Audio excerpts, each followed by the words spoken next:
so much for joining me today. I have been following, as you know, your story for a really long time, and we've met. We were just talking offline about how long it's been since we've known each other. And thank you for sharing and being open to sharing your story, because as you know, the life that it takes to build a nonprofit, create a nonprofit, it's not always glamorous, and there's some things to think about, right? Absolutely. Well, first of all, thank you for having me, because I think the world of you. Our paths have crossed over the years, and I'm happy to be here. Well, thank you. So for those of you that are watching and may not know Pam Gaber is the CEO and founder of Gabriel's Angels. And I believe you established the organization in 2000, is that right? That's right. You've done your reading. Exactly 2000. I did some research. So you've got some really like longevity under your belt. You've got some experiences maybe that you can share. A few. And I would just love to hear from you, Pam. Share with us and the other viewers that will be watching this recorded a little bit about, what came about so that you started this organization. Well, to be quite candid, I wasn't the person that said, when I leave corporate America, I'm going to start a charity. I just didn't think like that. No? And I did leave corporate America, and instead of that, initially, I adopted the most adorable Weimaraner puppy born on the planet. With my corporate job, I traveled, I was never home, and I always loved animals. And I had a hole in my heart because I always had cats who are very amenable to travel, yet a dog wouldn't have been. So I adopted Gabriel, and about that same time, I was volunteering at the Crisis Nursery in Phoenix, and it's a safe haven for children 10 years and under who were victims of abuse and neglect. Mm-hmm. And I felt my heart swell for these children who were taken from their homes due to no fault of their own. So I was volunteering there on Fridays, and I was learning a lot about their circumstances. And I had gotten Gabriel on January 1st, 1999. And that Friday, the following Friday, I went to the Crisis Nursery, and I said to the kids, I go, hey, guess what? And they go, what, Miss Pam? I said, I have a new puppy.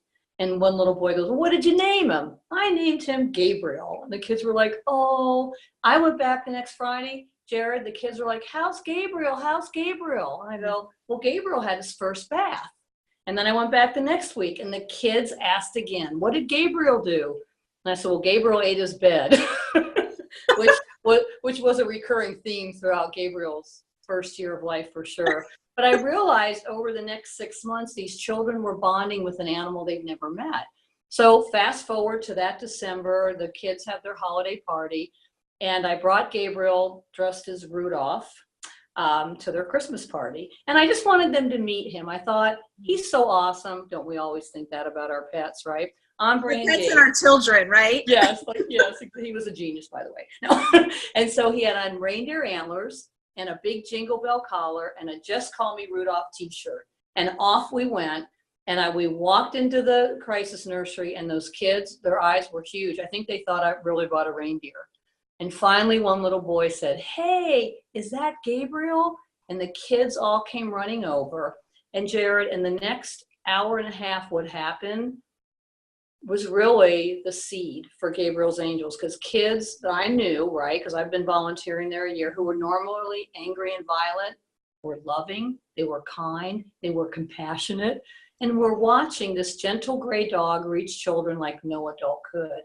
And it was transformational to me. I really thought I would visit with the kids, go home, and my life would forever be the same.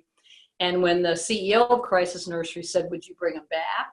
Because she was so amazed at what happened, I felt like someone called my child a genius. Wow, and, right. I go, well, his calendar's free. We'll come back and visit.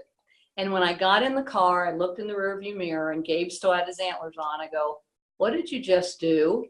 And I think if he could have answered me, Jared, he would have said, oh, silly human, I simply do what dogs do best. Yeah. And I honestly thought I would join a group where therapy dogs were visiting children who were abused, neglected, and at risk. That was my next step in my mind. Mm-hmm. And the reality was that it didn't exist. It didn't exist here in Arizona at all. There were therapy dogs going to hospitals. There were therapy dogs going to nursing homes, but there wasn't a therapy dog visiting these kids who can benefit, as I saw that morning, from the unconditional love and acceptance that Gabriel bestowed on these kids. You know, there's a special relationship between children and animals, and he owned it. Like he did what, again, dogs do best. And when there wasn't an organization for me to join, I could have done nothing, or I could have done something. And you know me, I'm a something kind of girl. And I just believed in my heart that this felt like a charity, and I'm going to start it. And I'll probably have 10 teams total that would visit with kids. And I underestimated the need by far. You know, I was surprised when it started to grow and whatnot. And I don't know at what exact point it was, but it was certainly in the year 2000 when I said, this is gaining a lot of traction, and this is becoming a business, maybe a business with a heart, right?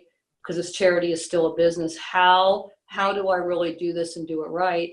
Turned out my corporate background was extremely helpful in setting up an organization, setting up systems, doing all the things that the for-profit world does. I had to do that as well in the nonprofit world. So fast forward, 18 years later, you know, we're a sustainable organization here in Arizona. So, and I love that.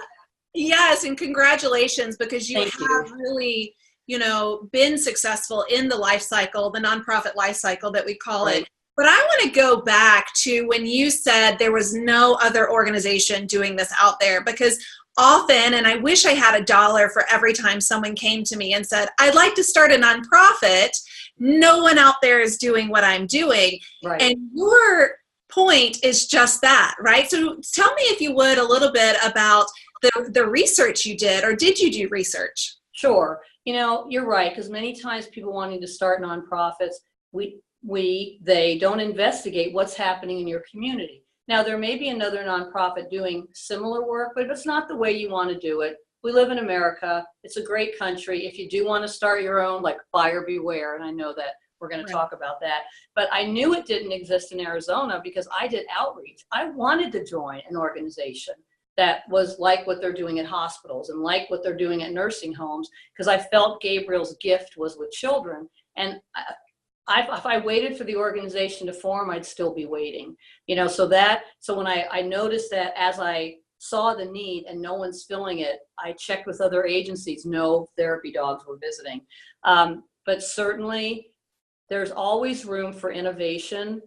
And I think I'm always on the fence of don't start one or do start one, because if someone's doing it and they're not doing it very well, then that's not going to help if we leverage resources that way. Do you see what I'm saying? So, and honestly, since then, 18 years later, there isn't an organization in Arizona providing pet therapy to abused, neglected, and at-risk youth, with the whole idea of teaching these behaviors that can really intervene in the cycle of violence. Nationally, we just did a large research project, not on point with what we're doing. So we have something, and we'll talk about scalability, I hope, later, because certainly the need is there for scalability, but it's a whole nother beast when you're really looking at financial stability as well.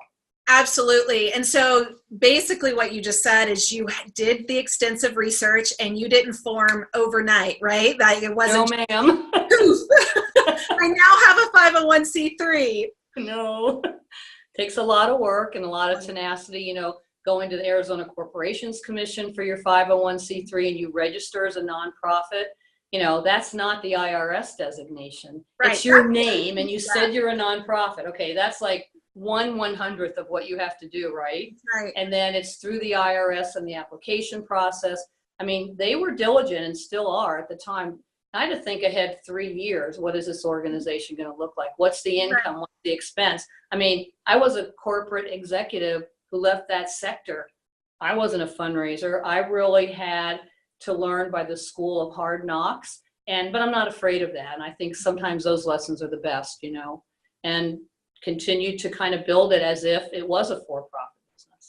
Absolutely. And tell me about those first 3 years, because when I work with our clients, and you know, I work nationwide with nonprofits and I help them build sustainable fundraising models. I do work with startup nonprofits. I've even helped organizations and individuals create, so down to the 1023 application, right? Mm-hmm. So tell me a little bit about those first 3 years, if you can go back to I've tried to block them out because they were so painful. No, I'm kidding. to like 16 years ago, right? Like tell us about those first 3 years, because I like to say really those are the make it and break it for the Right. nonprofits, and really what the funders want to see, that you are in it for the long-term sustainability. Exactly. Well, you know, I mean, as we talk, I'll always put in some life cycle pieces, but you know, the first year or so, it's called the magnificent obsession, right? It's like I saw the need. I wanted to make it work. I had to be the cheerleader for it. Board meetings were held in my house and they became cheering sections. Tell us what you did all month, Pam. And I'd go, I did this and this and that and this and that. And they'd go, yay. And they'd leave and go home. And then I'm thinking, okay, now I have to think about what I'm going to keep doing. So certainly in that stage of when you're first beginning, it's just so important to have support.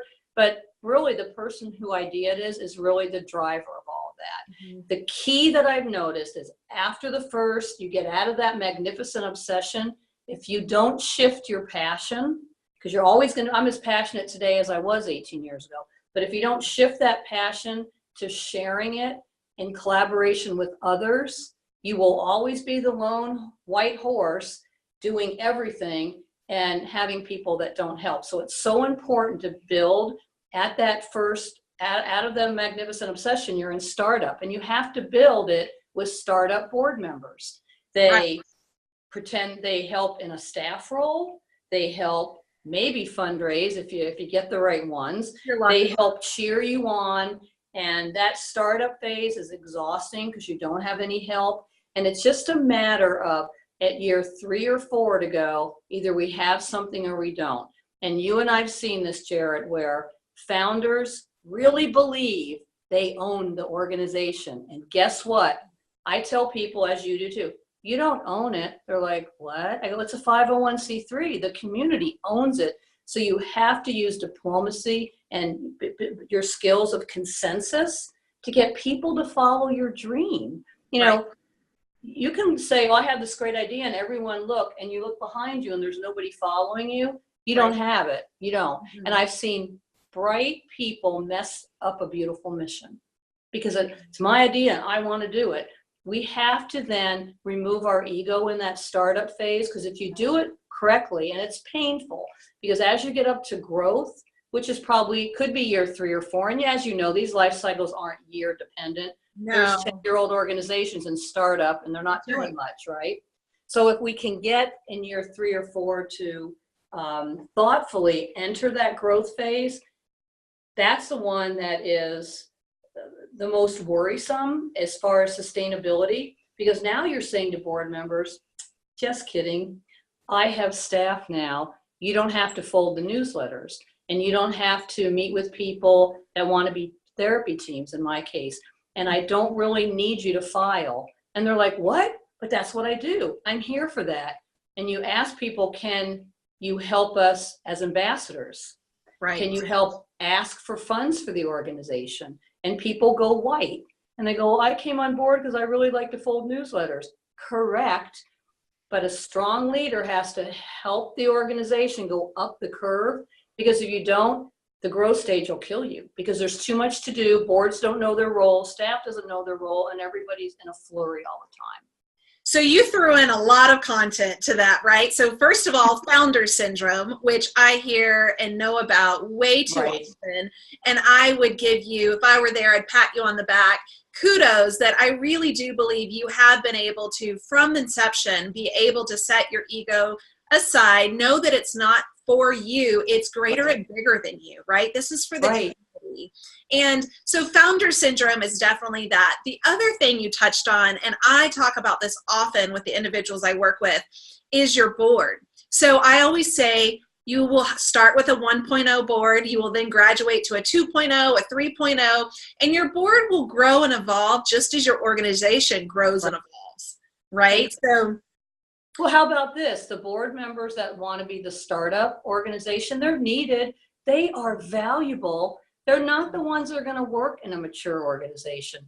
The board member that wants to help in a mature organization, which is true board governance, they're going to bite their fingernails to the nub if they have to be on a startup board. So as important as passion for the mission, you have to manage that life cycle stage and who should be on your board.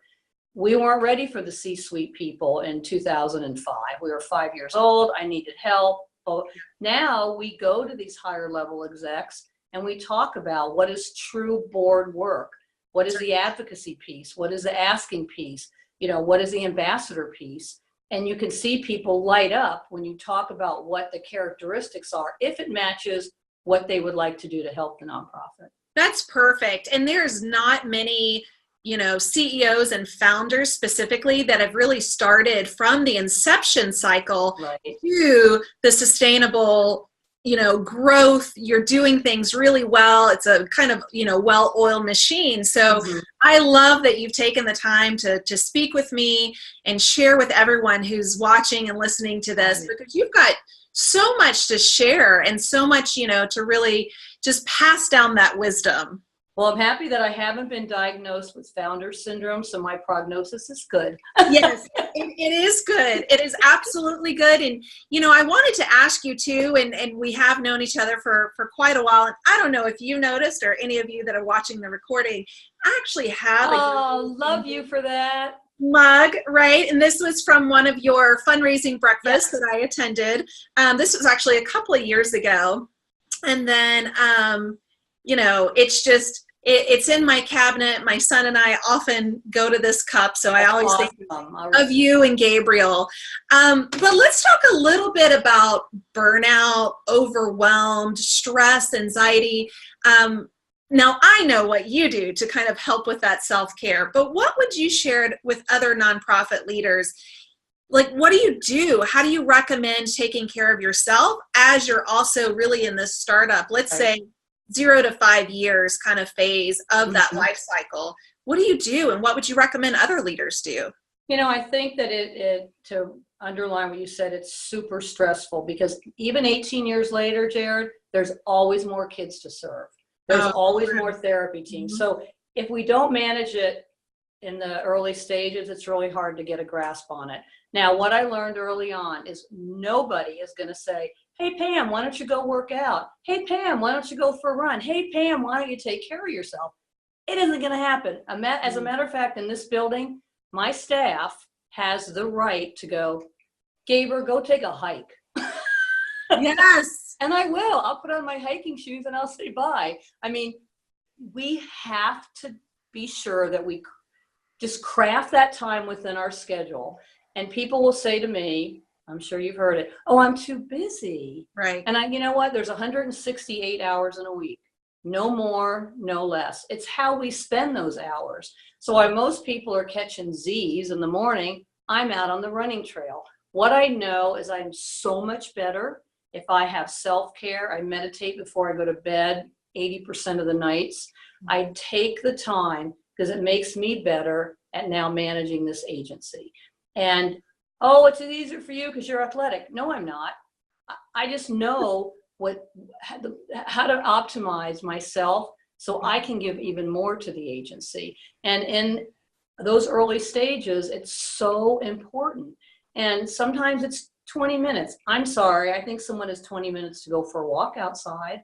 That's right. You know, and if you have to decide what you're not going to do. Is it not TV? Is it not whatever it is?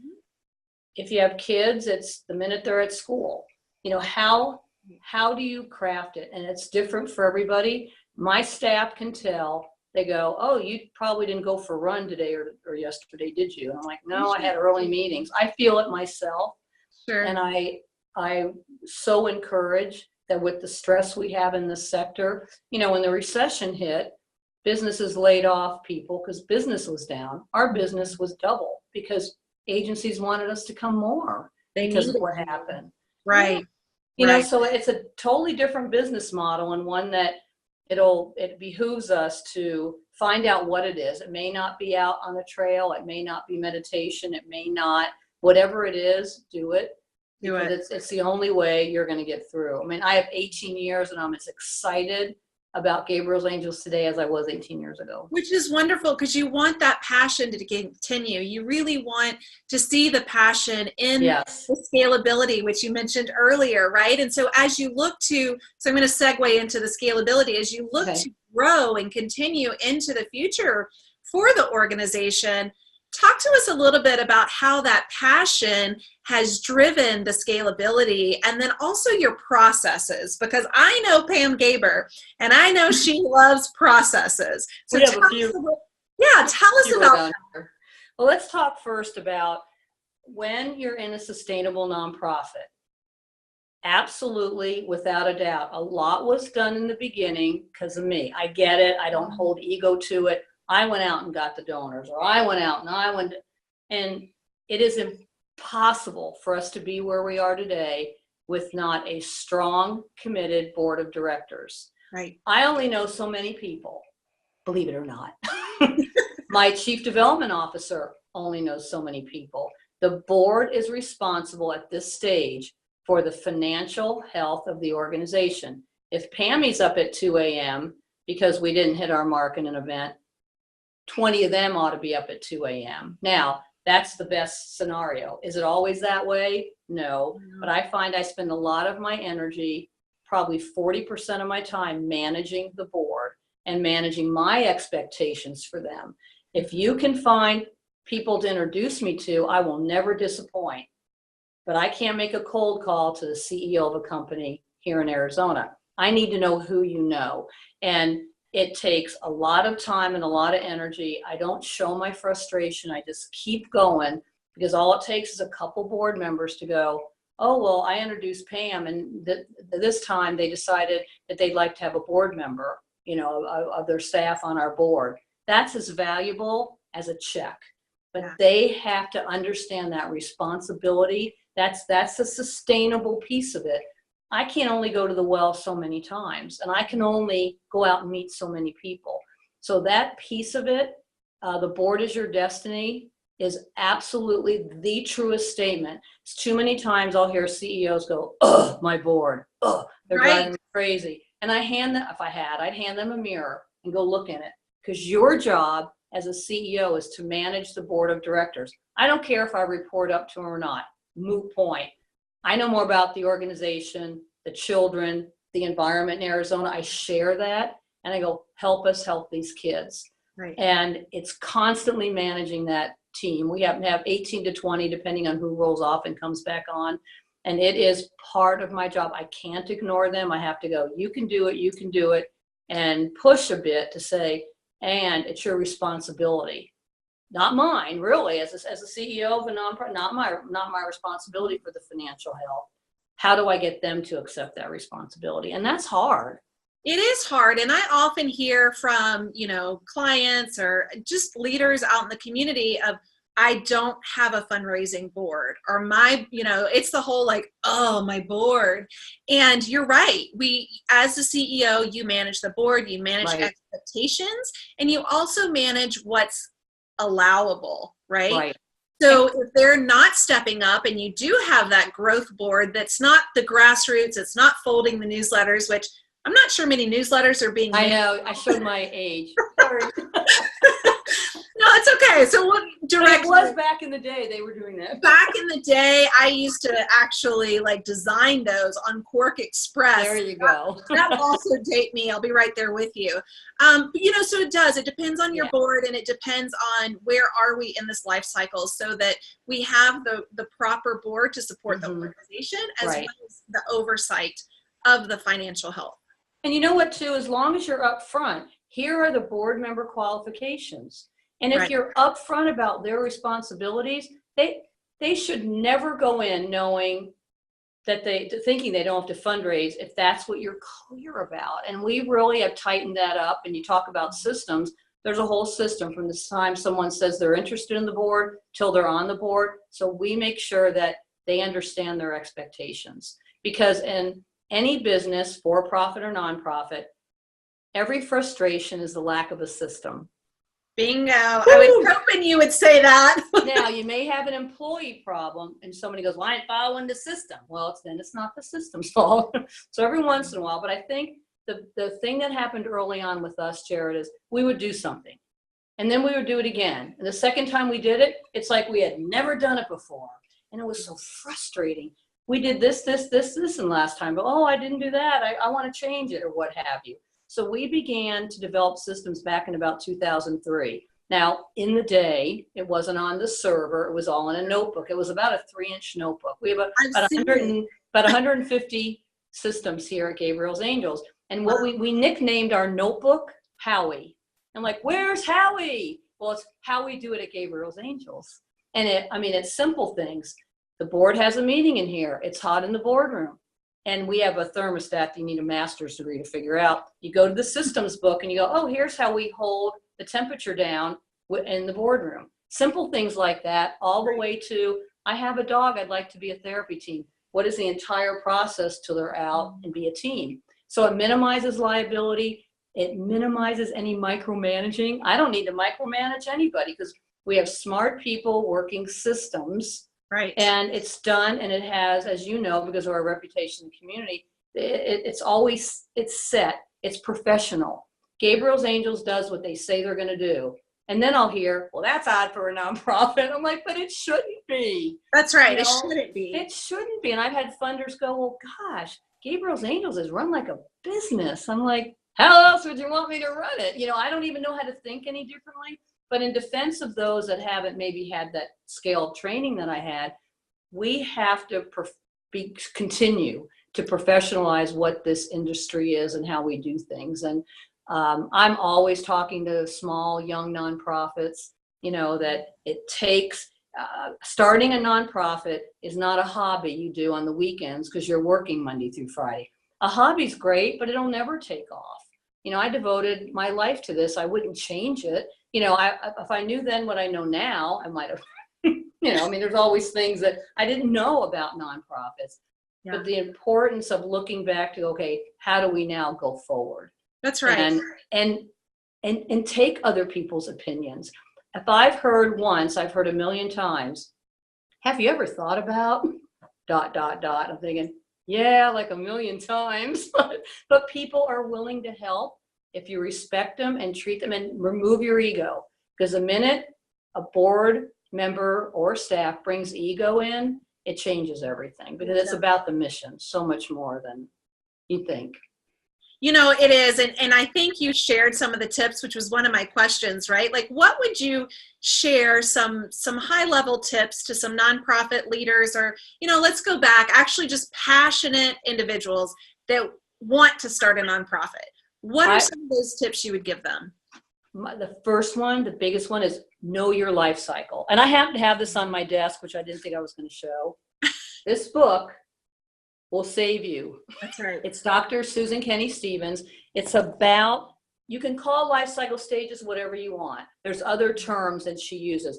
Once you identify your life cycle, you can look at your organization like a table with 4 legs, right? You have your management table, you have your financial resource leg, you have your management leg, your financial resource leg, you have your systems leg, and you have your board governance leg. And think of it this way, your mission is this beautiful flower arrangement that sits on top of the table. And if the table's out of whack, what's gonna happen?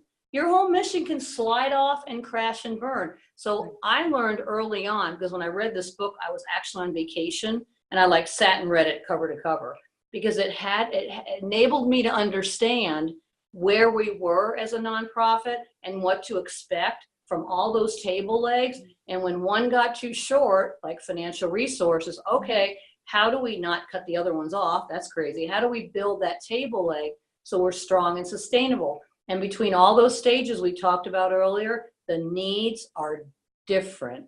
They're different and they're not the same in maturity as they are at startup or growth. And if you have the wherewithal to continue to, and that's why that book helped me to push up through the life cycle, maturity is the pinnacle of where you want to be. It's the pinnacle. Now you have to keep innovating. You want to stay up there because if not, you're going to go to the other side. So maturity is just the coolest place. Don't hang out in growth forever. You'll never enjoy it. You'll be busy and you'll be frustrated. That's all part of moving it up. because it's not for the weak of heart. But that piece, my biggest advice is find out where you are. Don't say we're 5 years old, we're in growth. No, you could be 5 years old and in startup. So it's not the age, it's the characteristics of your board and your staff and what's happening. That embrace that, because now you're going to know how to push it up. It's just been like life-saving for us, honestly. You know, I'm glad that you mentioned that book, and I actually have my copy. my girl. Yeah, and trained in this. So I've attended Susan, you know, I've attended her workshop, and definitely love bringing this up. Yeah. It's got some really great info and, you know, all kinds. I mean, I bring this in almost every conversation I have. So thank you for sharing that as sometimes the organization's so close, they don't know where they are. They think they know. And once, you know, Gabriel's Angels was diagnosed as a mature organization, well, then let's start acting like it. It's not growth. And if you're in growth, don't act mature, because now you have to go through those hard things in growth to get you up the life cycle. So Pam, I told you, you and I can talk for hours. As I over already. It doesn't have to be, but as I say, as I coined nonprofit nerd, because I say I can geek out over this topic for hours, right? And I know you and I could also just talk and talk. So I can ask you. Oh, absolutely. I'm going to ask you two last things, and I'm going to give them to you up front. So first of all is, what would you like to share that I haven't asked? And then I'd like for you to tell us how we can support you and how we can get involved with Gabriel's Angels. What I haven't shared about the sector probably would be a good one. So, you know, 80% of the nonprofits in Arizona are under $250,000 in income. So we live in a world of small nonprofits, and quite frankly, somebody listening could say, well, my nonprofit's only $100,000. So what is all this life cycle? Well, I'll tell you, we were $100,000. So how do we help that segment that, and I don't think it's necessarily everybody merging at all. I think, how do we help that segment become larger? And, you know, we're a very philanthropic state. So I applaud the fact that we're a huge economic engine. I mean, nonprofit sector is the third largest sector in Arizona. Isn't that amazing? Well, maybe, yeah. We don't pay corporate tax. I agree. Right. But my staff does. Right. Because they work here, they infuse money into the economy. And I think that we need to be proud of our sector and have, as a quote saying of the day, a seat at the table, because we're a big force here in Arizona doing the work that government and business doesn't do. Yeah, absolutely. It's so true. And many times, you know, the organizations that come to me, they are under 250. And, you know, my first job when I moved here to Arizona was with the Phoenix Chamber of Commerce. Oh. And I always knew Phoenix as a small business community. And then really diving into the nonprofit sector, even greater at that time, was a small business nonprofit community as well. So we really kind of mirror ourselves here, you know, in the community. But all of that's great information. So I'm sure by now, you know, everyone that has listened to our conversation and seen your bright, beautiful face and your passion for this, they're going to want to look up Gabriel's Angels. So where can we find you, and how can we best support you? Well, I would love for people to check us out. It's gabrielsangels.org on the web, and there's a plethora of information about what we do, how we build core behaviors in children that are at risk, and the methodology behind and our outcomes, because we didn't get to talk about outcomes, but that any type of program evaluation, you know, look at a charity to see what they're doing in the community. Don't make a judgment based on one overhead administrative number that you find. So that's a whole nother podcast. It is. Can I book you for that one next? Yes, please. And then we have robust social media. We have Facebook, Gabriel's Angels. We have Instagram, Gabriel's Angels. We have Twitter as well. And we're active on that. And, you know, as a nonprofit without a marketing budget, it's a great way to meet people. So I would suggest those venues to find out more about us. Perfect. Thank you so much for all of your guiding light, inspiration, and just talking honestly, because, you know, we did kind of joke offline that nonprofits aren't created overnight. No. Your story is such a great one to share with everyone that's interested in either starting one, or maybe they're already, on their path and on the journey. Mm-hmm. So thank you for sharing all of that and for joining us today. You're welcome. So with that, we're going to say goodbye, and thank you so much for everything you've shared with us, Pam.